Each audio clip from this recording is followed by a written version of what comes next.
오래 전의 일입니다.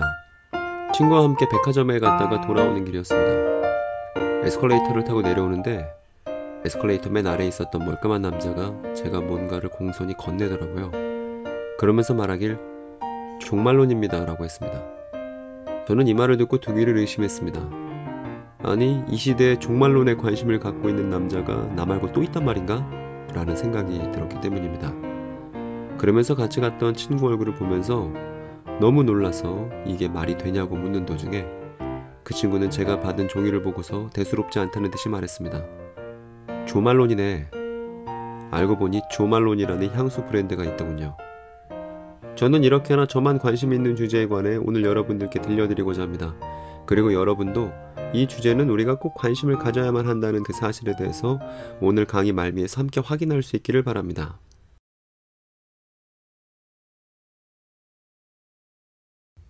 오늘 이야기는 156년으로 거슬러 올라갑니다. 이 시절 몬타누스라는 사람이 있었는데 이교 신전의 사제였던 그는 기독교로 개종한 뒤에도 자신을 예언자라 칭했습니다. 그는 방언을 하는 두 명의 여자 예언자를 데리고 다니며 세상의 종말이 임박했다고 외쳐왔고 오늘날 터키 지역에 있는 페푸자라는 곳으로 모든 추종자들을 모이게 합니다.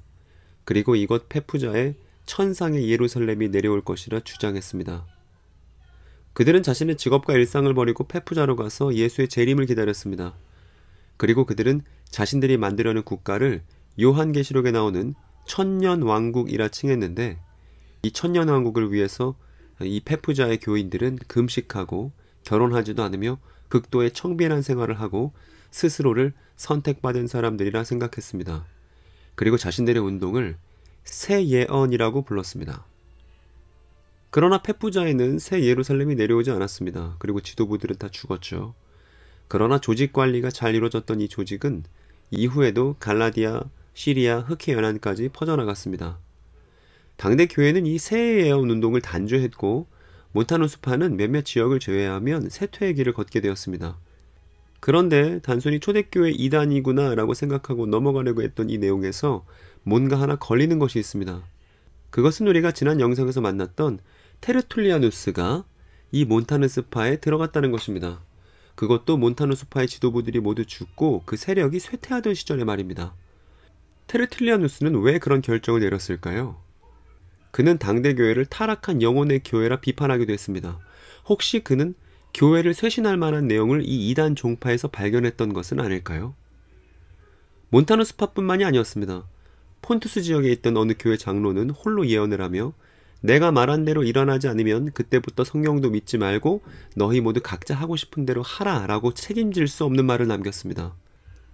이처럼 우리는 교회가 그 교회 초기부터 종말, 재림, 천년과 같은 단어들의 의미에 있어서 혼란을 겪고 있다는 사실을 확인할 수 있습니다.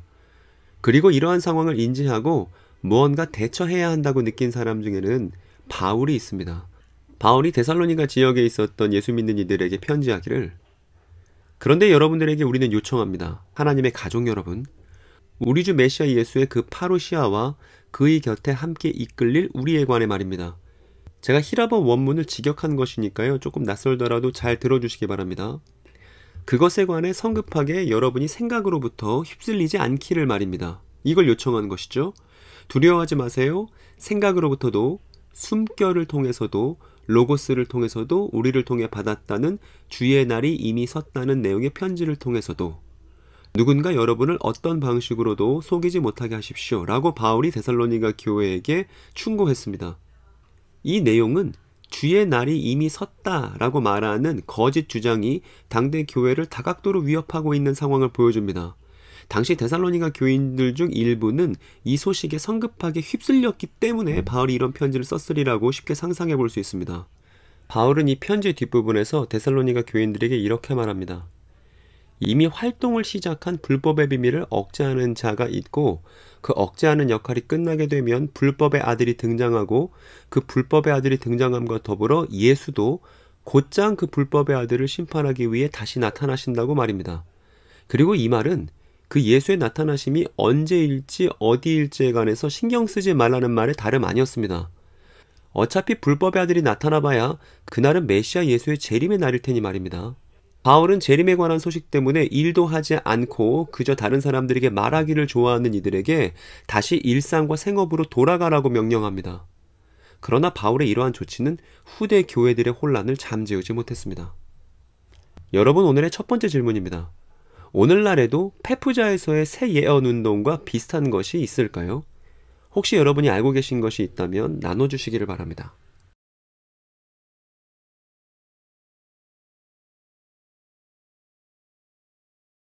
오늘날 일반 교회에서는 역사의 끝에 관한 이야기를 듣기가 어렵습니다. 다만 개인의 죽음 이후 어떻게 될지에 관해서는 쉽게 들어볼 수 있죠. 소위 죽어서 가는 천국 말입니다. 혹은 상대적으로 듣기 어렵지만 개인이 죽었을 때 지옥에 관한 이야기들 또한 교회에서 들을 수 있는 이야기 중에 하나입니다. 역사의 끝에 관해서 이야기하는 역할은 오늘날은 교회가 아니라 미디어가 맡은 듯합니다. 온갖 영화와 애니메이션들이 지구의 끝 혹은 우주의 끝자락에 선 사람들을 그리고 있으니 말입니다. 초대교회에는 역사의 끝에 관한 사람들의 상상력을 자극하는 것들이 있었습니다. 바로 묵시록이라는 문서들인데 베드로 묵시록, 에녹서에 나오는 동물 묵시록, 에스라 4서, 바룩서 등이 있었는데 이런 책들은 신약 성경의 목록이 정해지기 전부터 초대교회가 애독하던 책들이었습니다. 그리고 이 묵시록들은 유대적인 표현으로 시간의 끝에 관해서 모사하는 내용들이 줄을 이뤘습니다. 그리고 이 중에는 요한계시록도 있었습니다. 그런데 신약 성경의 목록이 결정될 때, 즉 3세기, 4세기 때 이 묵시록들은 그 목록에 들어올지 말지에 있어서 늘 논쟁에 붙여졌습니다. 이 묵시록에 등장하는 표현들이 사람들에게 쉽게 오해되었고 그 오해로 인해서 분파들이 쉽게 발생했기 때문이었습니다. 그래서 초대교회 애독서였음에도 불구하고 묵시록들은 대부분 정경에서 빠졌고 요한계시록만이 정경 안에 포함되게 되었습니다. 아마도 저 요한이라는 이름이 갖고 있는 무게 때문이었을 거예요. 그런데 시리아 교회에서는 심지어 요한계시록마저도 정경에서 빠져 있습니다. 그런데 이 요한계시록 안에는 몬타누스파를 움직였었던 그 원동력이 여전히 남아 있었습니다. 바로 천년에 관한 내용이에요. 이 천년은 그리스도가 통치하며 사탄이 결박되어 있다고 말하는 기간인데 사람들은 이 기간을 곧 도래할 실제 천년으로 이해하고서 이 천년을 주장하는 다양한 종파들이 발생했던 것이죠. 그런데 이러한 천년을 주장하는 사람들에 대한 교회의 입장은 분명했습니다. 먼저 오리게누스라는 3세기에 활동했던 교회 교사의 말을 들어봅시다. 복음을 더 심오한 방식으로 이해하는 이들은 세계의 끝이 갑자기 한 번에 찾아올 것인지 점차적으로 올 것인지에 대해서는 많은 관심을 두지 않고 오직 하나만 생각한다. 각 개인의 끝이 온다는 사실 말이다. 오리게네스는 세계의 끝보다 개인의 끝이 중요하다고 못 박아 말했습니다. 그러니까 천년 따위는 중요하지 않다는 것이죠. 오리게누스는 히랍 철학과 영지주의 영향을 받아서 성경을 비유적으로 신비적으로 해설해야 된다고 말했던 사람이었습니다. 그런데 그는 요한계시록에 나오는 천년 동안 이루어질 그리스도의 다스림에 관해서 유대적인 의미로 성경을 설명하는 것일 뿐 신적인 계시가 아니라고 일축합니다. 그런데 뭔가 좀 이상하죠? 천년에 관한 내용이 유대적인 것이라는 이유로 배격된다는 점이 말입니다. 허나 오리게누스의 영향력은 막강했고 이후 교회는 세계의 시간을 숙고하는 것 없이도 성경을 논하는 데 익숙해졌습니다. 4, 5세기에는 교회들이 모여서 주요 안건들을 결정했던 공의회들이 있었습니다. 그리고 이 공의회들 중에서 콘스탄티노플 공의회와 에베소 공의회에서도 천년을 문자적으로 이해하는 것은 탈선과 꾸민 이야기로 규정되었습니다. 그리고 이러한 입장은 교회의 유명한 성경교사인 아우구스티누스도 마찬가지였습니다. 아우구스티누스는 자신의 저서인 신국론에서 지상의 나라인 로마와 하나님의 나라인 천상의 나라가 대립해 있는 형국을 그렸고 교회는 지상의 나라를 견제하면서도 지상의 나라가 있는 이유는 하나님의 나라인 교회의 완성을 위해서 하나님의 도구로서 필요하다는 논리를 아우구스티누스는 제공했습니다. 그래서 지상의 나라인 로마가 존속함과 동시에 신적인 나라인 천상의 나라, 하나님의 나라도 함께 존재합니다. 이 둘은 긴장 관계를 가지고 있지만 서로가 서로를 전복시키지는 않습니다. 그리고 아우구스티누스는 요한계시록에 나오는 천년을 미래가 아닌 현재로 보는 묘안을 내놓았습니다. 즉, 이 두 가지 나라가 공존하고 있는 현재 자체가 천년이라고 주장한 것이죠. 이로써 교회는 더 이상의 미래의 천년을 기다릴 필요가 없어졌습니다. 그리고 교회가 역사의 끝을 숙고할 필요가 없어졌을 때 교회의 사유는 개인의 시간, 개인의 죽음에 몰두하게 되었습니다. 오리게누스처럼 말이에요. 그리고 이 점은 중세 교회에서도 마찬가지였는데 토마스 아퀴나스에게도 교회가 달려야 할 시대의 끝 같은 것은 보이지 않습니다. 생각해보면 신성한 사제들에 의해 통제되는 제국의 종교에게 있어서 임박한 파국의 시간이란 조직의 안정성을 해치는 것일 뿐이라는 생각을 쉽게 해볼 수 있죠. 그리고 이 점은 일찍이 테르툴리아누스가 교회를 비판했던 내용과도 맞아떨어집니다. 그는 이렇게 말했습니다. 교회는 그 끝을 겪질 않길 바라며 그 재림의 사태가 지연되기를 기도함으로써 로마가 영원하기를 돕는 꼴이다. 즉 교회가 현재 상태를 유지하기 위해서 도래할 천년과 재림을 바라지 않게 된다는 것을 지적한 것이죠. 그럼 이제 개혁자들에게로 시선을 돌려봅시다. 천년, 시대의 끝에 관한 루터의 생각은 루터교회 신앙 고백서인 아우구스부르크 신앙 고백서에 잘 드러나 있습니다. 거기 17조에 보면 우리는 죽은 자들이 부활하기 전에 경건한 자들이 세상 나라를 점유하고 불경건한 자들은 어디서나 억압당하리라고 하는 유대교적인 견해를 유포시키는 사람들도 역시 정죄한다 라고 되어 있습니다. 그러니까 예수의 재림 전에 사람들이 부활해서 통치하는 천년이 있다고 말하는 것을 유대교적인 것, 유대적인 것으로 규정하고 배격한다는 거예요. 그리고 이러한 입장은 종교개혁 시절에 만들어진 다른 신앙 고백서들에서도 마찬가지입니다. 1566년에 만들어진 제2 스위스 신앙 고백서에 보면 이렇게 쓰여 있습니다. 그뿐만 아니라 우리는 최후의 심판날 이전에 이 지상에서 천국이 이루어지고 경건한 자들이 결국엔 모든 불신의 원수들을 굴복시킨 다음 이 땅의 모든 나라들을 소유할 것이라고 하는 유대교적 꿈을 정죄한다. 여기서 유대교적 꿈이라고 말하는 것이 어떤 내용인지 여러분 눈여겨봐 주시기 바랍니다. 그리고 우리가 지난 시간 살펴봤었던 깔뱅도 천년 왕국에 대해서 노골적인 다음의 표현을 기독교 강요라는 책에 남겼습니다. 천년 왕국론자들이 뒤를 이어 그리스도의 통치 기간을 천년 동안으로 제한하였다. 그들의 조작은 너무도 유치해서 논박할 필요나 가치가 없다. 그리고 계시록도 그들을 지지하지 않는다 라고 했습니다. 그리고 이 깔뱅은 아우구스티누스의 영향을 많이 받았던 사람이에요. 그래서 깔뱅 역시 천이라는 숫자를 상징적으로 이해할 뿐만 아니라 교회의 현재, 고난받는 교회의 현재에 적용하고 있습니다. 그러니 지금까지 내용을 통해서 우리는 가톨릭이나 개신교가 당시 사이가 좋지 않았더라도 교회 초기부터 있었던 천년을 미래의 실제 시간으로 이해하는 것을 배격한다는 점에서만큼은 같은 입장을 갖고 있다는 것을 확인할 수 있습니다. 그리고 그것을 배격하는 이유란 다른 게 아니라 유대적인 것이기 때문이었습니다. 유대적인 것이 무엇인지 그리고 그것이 왜 나쁜지에 대한 설명은 하나도 없이 말입니다. 테르툴리아누스의 말과 선택 속에서 교회가 그동안 지나쳐왔던 뭔가가 있는 것이 아닌가라는 생각이 드는 이유가 바로 여기에 있습니다. 그럼 여러분 두 번째 질문입니다. 테르툴리아누스가 몬타누스파에 가담했을 때 그는 몬타누스에게서 대체 뭘 발견했을까요? 여러분은 뭐라고 생각하십니까? 12세기 수도 원장인 피오레 요아킴이라 불리는 사람이 있었습니다. 그는 아주 독특한 주장을 폈는데 그것은 무엇이었냐면 성부의 시대가 있고 이 성부의 시대가 가고 나면 성자의 시대가 도래하며 이 성자의 시대도 지나가면 성령의 시대가 온다고 주장했습니다. 그리고 이 최종적인 시대인 성령의 시대가 자신의 시대인 1200년, 기원 후 1200년에 도래할 것이라 주장했습니다. 그리고 1260년이 되면 성령의 교회가 세워질 것이라고 예언했어요. 사실 이러한 그의 주장은 아무런 근거도 없는 것이지만 당시 이 세 번째 시대에 대한 담론은 아주 신선한 것이었습니다. 그리고 현재 상태가 힘들고 녹록지 않다면 그러한 힘든 상황에 의해서 저런 세 번째 시대에 대한 주장은 설득력을 얻게 됩니다. 기근, 전염병, 지진이 벌어지면 이것이 세 번째 시대를 가져올 전조 증상으로 쉽게 여겨질 테니까요. 특히 이런 몸으로 체감되는 일들은 괴로워서 못 살겠다는 민중들에게도 큰 영향을 미칩니다. 그리고 요아킴이 말했었던 1260년이 되었습니다.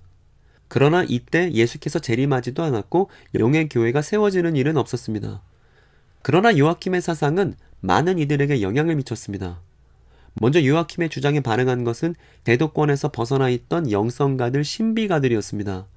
이 사람들은 그간 제도권 교회에 순응하고는 있었지만 제도권 교회 아닌 것에서, 다름 아닌 자신의 내면 안에서 희망을 찾던 이들이었습니다.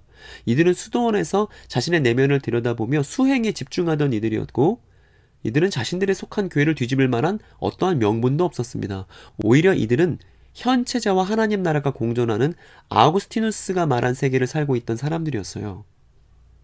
그러나 요아킴의 사상은 모든 것을 뒤집어 놓았습니다. 현재 속에 공존하고 있던 현체자와 하나님 나라는 이제 현재와 미래의 관계로 전환되었습니다. 토마스 아퀴나스는 이 요아킴의 사상을 추종하는 사람들을 미친놈들이라고 불렀는데, 토마스 입장에서는 그도 그럴 것이 이제 이들의 내면의 불꽃은 혁명의 불길로 옮겨 붙을 것이기 때문입니다. 그리고 그 혁명의 대상은 구체제로서의 현 교회가 됩니다. 그러니까 청밀하게 살던 수도회의 신비가들이 이제 새로운 세계를 건설하려는 운동가들로 변모한 것이죠. 바로 저 요아킴의 사상을 부직갱이 삼아서 말입니다. 이들은 더 이상 아우구스티누스가 나눠 놓았던 신의 나라와 세상 나라의 공간적인 균형 속에서 살지 않으려고 합니다. 이제 공간은 시간으로 전환되었고, 하늘과 땅을 연결시킨다는 가톨릭의 미사 제도가 아니라 현재는 보이지 않는 것이 있다는 바로 그 미래로부터 원동력을 얻습니다. 그리고 이 새로운 교회 운동이 타도시킬 대상은 이전 교회가 돼버린 거예요. 독일 농민전쟁은 이와 연관됩니다. 이 농민전쟁은 그저 농민들이 힘들고 못살게 써서 일으킨 것만은 아니었습니다. 왜냐하면 이 운동은 천년왕국을 이 땅에 도래시키겠다는 신학적 운동이기도 했기 때문입니다. 교회 지도자들이 유대적인 것, 유치해서 논박할 필요가 없는 것이라 여겼던 그 천년왕국은 다시 지상의 모습을 드러냈습니다. 특히 체코 출신의 종교개혁자인 얀 후스를 따르던 후스파가 그러했는데, 후스가 사제직을 박탈당하고 처형당하자 그의 지지자들이었던 가난한 농민들은 기존 질서를 배격하고 새로운 질서를 도래시키는 천년을 시작하고자 했습니다. 그리고 이 시절 천년왕국에 관해 말하자면 제세례파를 이끌던 토마스 민처를 빠뜨릴 수가 없습니다. 이 토마스 민처와 루터는 철천지 원수지간이었는데요. 민처는 루터에 관해서 다음과 같이 말했습니다. 지금부터 너희들은 새로운 논리로 하나님의 말에 대한 착각으로 속임을 당할 것이다. 즉, 민처가 보기에 루터의 사상은 새로운 논리에 지나지 않다는 말입니다.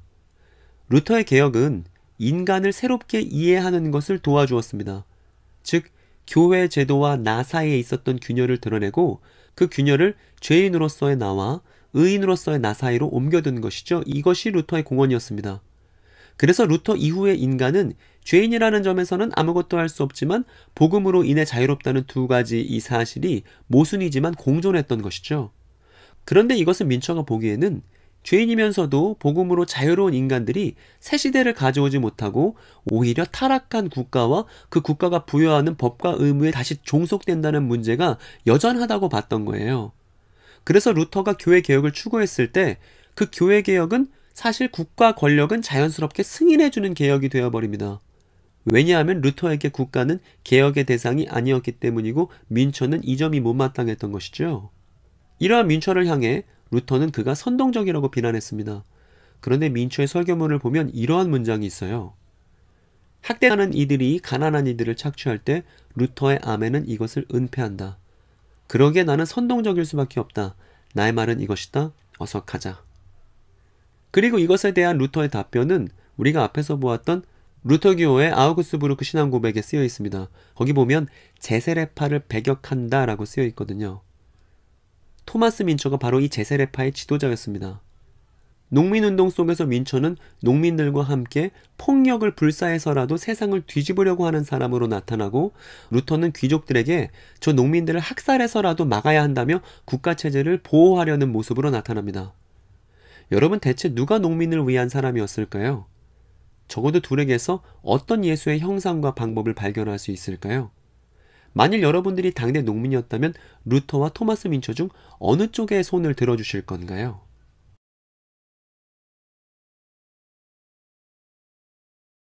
이후 제세례파와 농민 부대는 독일의 도시 민스터에서 신정 정치를 시도했습니다. 1000명의 시민에게 다시 세례를 주었습니다. 여러분, 이 제세례가 얼마나 혁명적인 메시지인지를 생각해 본다면 당시 가톨릭에서 영세를 받으면 개신교 어떤 종파에서도 다시 세례를 주지 않았습니다. 왜냐하면 가톨릭에서 준 세례를 인정하기 때문인 것이죠. 그런데 제세례파는 모두 다시 세례를 받아야 한다고 말하면서 이전 권위들을 모두 부정한 것이죠. 그리고 당시 남녀 성비가 다 깨져서 남자는 적고 여성이 많았기 때문에 이 민스터에서 제세례파 농민 부대는 다시 일부 다처제를 부활시키려고 했습니다. 이를 민스터 반란이라고 합니다. 결과는 어떻게 되었냐면 1년간 저항하다 진압되었고 5천여 명의 농민 전사자만을 남긴 채 이 폭력적인 천년왕국 운동은 막을 내렸습니다. 그리고 민스터에는 지금도 이 천년왕국 지도자들을 가두어서 전시했던 세 장이 남아 있습니다. 그리고 민처 역시 체포되었고요. 이후 제세례파는 뿔뿔이 흩어졌고 또다시 천년왕국을 주장하던 크로멜의 군대에도 흡수되어서 의회를 파괴할 것을 선언하기도 했으나 여기서도 진압을 당했습니다. 이로써 사회를 개혁해보겠다고 나선 종말론적 운동은 유럽 역사에서 자취를 감추게 되었습니다. 그리고 이후에도 전쟁의 불길은 사그러들지 않아서 유럽은 30년간 가톨릭과 개신교가 피비린내 나는 전쟁을 치렀습니다. 가톨릭이 승리한 지역에서는 개신교인들이 나무에 매달리고 개신교가 승리한 지역에서는 가톨릭 교인들의 시체가 나무에 걸렸습니다. 그리고 마침내 이 끔찍한 전쟁이 끝나고 베스트팔렌 조약이 체결되는데 이때부터 정교 분리의 원칙이 생긴 것이죠. 즉 종교와 전쟁을 완전히 분리시켜서 이따위 전쟁이 또다시 벌어지지 않게 하자는 것입니다. 그런데 정교 분리 이후에도 종말론적 혼란은 여기서 그치지 않았습니다. 물론 그 종말론적 혼란이란 이제는 사회체제를 개혁하자는 것이 아니라 종교계에 국한된 혼란이 되었지만 말입니다. 17세기 일어난 청교도 운동에서 또다시 천년왕국이 선언되었고 예수의 재림을 아우르는 역사의 시간표를 짜기 시작했습니다. 지금 여러분이 보시는 것은 당대에 만들어진 역사의 시간표예요. 가운데 세 구간으로 나눠졌다는 것을 통해서 피오레 요아킴의 향기를 우리가 느낄 수 있죠. 그리고 그것을 세분화시켜서 창조부터 메시아의 재림까지 역사적인 상황들을 이해하고자 했습니다. 교회는 이런 방식으로 세계의 끝에 관해서 사유하고자 했습니다. 이때 휴거, 세상나라 다음에 도래할 제5왕국, 그리고 예수의 재림 시기에 유대인들이 집단 회심할 것, 또 제3성전 같은 키워드들이 이 시절 나온 것들입니다. 그리고 19세기에는 존 넬슨 다비가 자신의 휴거설과 더불어서 1000년이 도래하기 전 역사의 시간표를 짰고 그리고 이것을 시작으로 소위 세대주의라는 이름으로 묶이는 여러 버전의 시간표들이 출현했습니다. 그리고 이 시절만 하더라도 휴거는 의심받지 않은 아주 당연한 것이었습니다. 지금 여러분이 보시는 것은 당대 책자인데 저렇게 예수의 재림과 함께 위로 들림받은 사람들이 있고 그 아래는 심판받는 불신자들의 모습이 저 그림에 표현되어 있죠. 그리고 우리나라는 이 시절 신학 연구의 영향을 직격탄으로 맞은 나라입니다. 그런데 이런 와중에도 종말에 대한 1세기 유대인의 입장은 신학 안에서도 교회 안에서도 베일에 감춰져 있었습니다. 만일 원수를 사랑하라는 한 사람의 메시지를 진지하게 기억했다면 그리고 이것을 정말 실천에 옮겼다면 당대 서구 유럽의 신학은 원수라고 생각했던 유대인 안에서 유대인 예수께서 갖고 있었던 종말론의 단서들을 발견했을지도 몰라요. 그러나 그런 일은 벌어지지 않았습니다. 그리고 이 사태를 뒤집는 터닝 포인트는 신학과 교회의 반성이 아니라 2차 세계대전과 홀로코스트였습니다. 오늘 마지막 질문을 여러분들께 드립니다. 여러분, 예수의 재림 이전까지의 역사의 시간표가 정말 필요할까요? 각자의 생각을 자유롭게 이야기해 봅시다.